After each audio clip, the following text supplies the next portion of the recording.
I think the biggest scam in the world is university, in my opinion. I think it's Yeah. one of the most stupidest things. And this is coming from someone that's actually gone to university. I know most people give that opinion without even going. I'm telling people, I went to university. Obviously, my reasons were different. The reason I went to university was for my parents, right? They wanted someone to have a degree. They wanted their children to have a degree. I was the last child, so I kind of did that. I guess you can say they wish for them, right? But ultimately, university is a waste of time. It's the biggest bullshit. It is a scam, right? Because you paying $9,000 a year, learning from people that aren't living the life that you want, to get a job that you're not going to like, and to pay back the loan that you took out in the first place, is one of the biggest scams that's out there. With interest, exactly. So it is pointless. It is like, and that's why I believe like the online coaching space is better.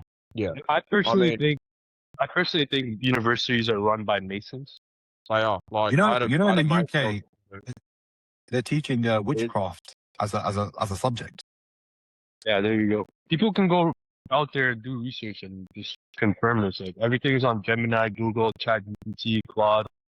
Like, you guys have no excuses if you're listening.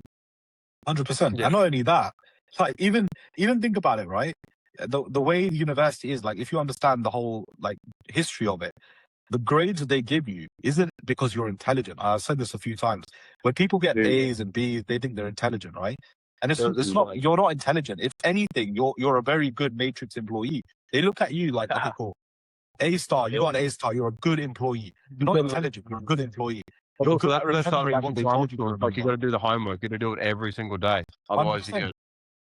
And intelligence, in my opinion, isn't grades. Intelligent, in my opinion, is how you proceed in day-to-day life, right? Because that's what's intelligent. Like, you can always Google book smart, but you can't Google street smart. Do you know what I'm trying to say? No. That's obviously why running an online business, or even running even let's say you're stuck in physical business, is probably the best thing you can do, because you have to go through that street smart and you have to learn skills like sales, marketing, the ability to do content, the ability to speak, like all these little important, yes, they may be like, second layer skills, but also they still add up to the primary and feed that primary skill set that you have. Even if you're a mechanic, even if you're literally like an engineer, even if you're a developer, you still got to have the skills of sales and marketing as your first. Yeah. Yes. Sales and marketing are the most important skills for sure. Marketing being number one, sales being second. But 100%, those are two most important skills. And exactly, no, they're both important, right? But marketing, in my opinion, is number one, and sales comes in a close second. Because without being seen, you can't make the sale in the first place.